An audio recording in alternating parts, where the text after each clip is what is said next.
Wife had a ONS, got herpes, in walking away. I'm submitting my story now since I've been a lurker on here for a year and a half and have read many other people's stories. I was hoping for some form of enlightenment or clarity that would assist me in my predicament. There are some tragic stories on here, but there are also some gems. I hope you can take anything away from my narrative or that it may provide you with some clarity on your path through whatever you're going through.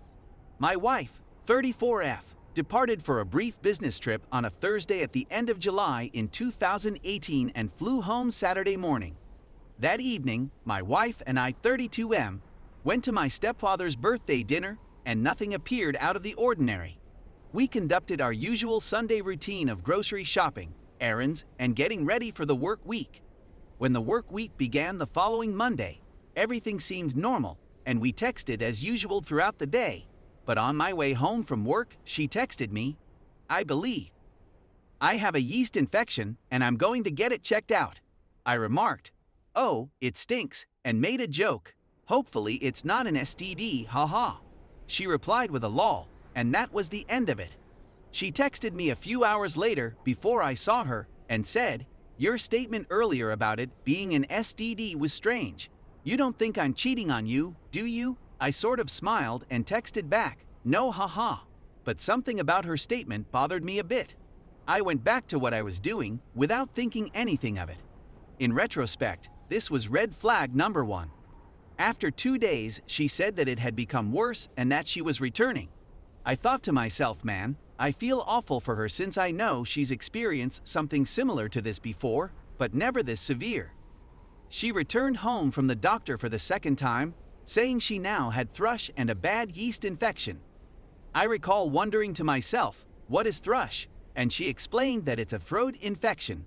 I remember telling her, "Well, if you're ill, stay away from me because I don't want to become sick," and I'm so pleased I did. All of this, in retrospect, was red flag #2. She remained mostly bedridden for the following several days and into the weekend. She phoned into work and completed some work tasks from home. I recall not going too near to her those few days, just sort of staring at her when she was in bed or on the sofa feeling horrible. She was visibly ill and there wasn't much I could do. The next week, when she began to feel better, I realized something was wrong with her. When I got home from work one day, she was sobbing on the sofa. When I asked her what was wrong, she claimed she was going to visit a counselor. I was perplexed, but I responded okay and asked whether I was going or if I needed to go.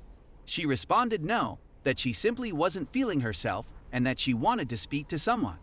Okay, I said. #3 red flag. When I got out of the shower a few days later, she was weeping again on the bed.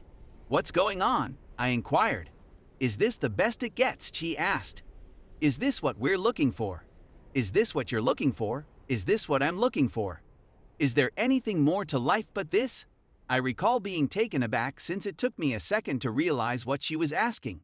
I didn't sure what to say, so I asked her, like, "What do you mean?"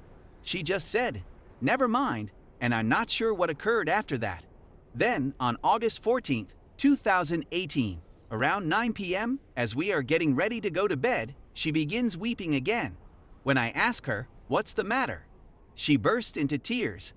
"I know something has been happening on these past few weeks, and whatever it is, I just want you to know I love you, and whatever it is, we will work through it," I assured her. "I can't tell you," she replied. "If I tell you, you will not want to work things out." It was at that point that I began to feel butterflies/adrenaline, or whatever you want to call it, strike my stomach, and I said, "Please tell me." Then she dropped the bombshell, I had a one-night stand. It was at that point that all the red lights, all the tiny things that had happened in the preceding weeks, suddenly came together, like a giant. Here's the deal. When she finished her duties for the day, she headed to a pub for a drink before returning to her hotel. She sent me a photo of the beer she was sipping, and I texted her the nightly "love you goodnight." She met a man with the same name as mine at the pub while she was there. She ended up chatting to him all night and drinking a couple more drinks before leaving the pub around 2 a.m. They returned to his residence, where she sucked his and they had intercourse without a condom. When I inquired whether he cumed in her, she replied no, and that he pulled out and did it on her stomach, but I'm not sure. He had herpes and ended up spreading it to her, and the yeast infection and thrush in her throat were the result of the herpes breakout. When she informed me what had occurred, I was completely crushed, horrified, surprised, and in disbelief. I was very screwed up for a few months after D-Day, so much so that I had to go on medicines for a bit to get back on track. I knew something was wrong with me since I felt like absolute all the time, and it turned out I had a blood pressure of 149/127. It's no surprise I was miserable. We had a terrific marriage, in my opinion. Everyone's favorite pair was us.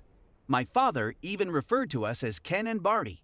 I'm just trying to provide some perspective since we weren't dysfunctional or had any severe and evident marital issues, but I think what transpired demonstrates otherwise. When I informed some of my close friends and relatives, they all looked at me with wide eyes and said, "Are you serious?" It came as a complete surprise to me and everyone who knew us. She's been seeing a therapist for the last several months, and she's been delving into everything that occurred. The whys, hows, and what's of it all. She's told me she has no idea why, out of all the times she's been hit on by males, she caved in this time. It doesn't really matter since what's done is done, and all it takes is one incident to bring a marriage to its knees. She did state that he made her feel loved, that he paid attention to her, and that he validated her by telling her she was beautiful. If that's all it took, she has her own problems to cope with, and sadly, she doesn't want to be mature enough to express them or admit that something was really wrong before it was too late.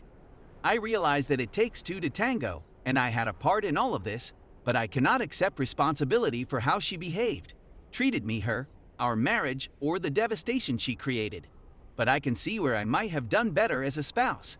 Should have been more attentive, more present, or just more of whatever it was she needed from me instead. Lessons were learned as a result. Despite the fact that we have been apart for about a year and a half, this continues to be a major hurdle in my life. I've made the decision to leave her and our marriage, and I'm finding it difficult to accept since this was never my plan. She really wants to be with me and make it work, but the price is too high for me right now. I feel she has attempted to do the right things over the preceding year and a half in order to make it work, but with the STD in play, I am unable to support her. With all that has occurred and knowing the circumstances, I am just unable to do it. And I think that when I say I am unable to do it, I really mean that I do not want to do it. This act was uncalled for and selfish in my opinion, and the scorn and humility were both overwhelming. Her reference to it is due to the fact that she now realizes she has ruined a perfectly normal marriage and wishes she could go back in time and undo what she has done. However, she made her choices that night. Her path was paved by a large number of people who helped her along the way. I'll never understand how she was able to accompany him out of the bar, into his car, along with him on the drive, to his house, inside his house, and into his bedroom without anybody noticing. In all of that, there are so many gates and red flashing lights and ringing bells that it's ludicrous, yet she made all of those selections on her own. I've made an effort to be cognizant of my pride and keep it under control, and I'm beginning to wonder why I can't get much farther with her. Everything, in my opinion, comes down to values and beliefs, and what has happened thus far goes against everything I believe in and stand for, resulting in a great deal of cognitive dissonance. After that, there's the herpes problem, which will never go away and will always serve as a constant reminder of what she did. So I've opted not to take the chance of contracting the virus, both cognitively and emotionally. It's simply too much for me right now. In addition, I don't view her in the same light or have the same opinion of her as I did before. In her, I've lost all esteem and regard for her. This onion has many layers, and it's incredible how something as simple as this can have such a profound impact on your whole life, both physically and emotionally.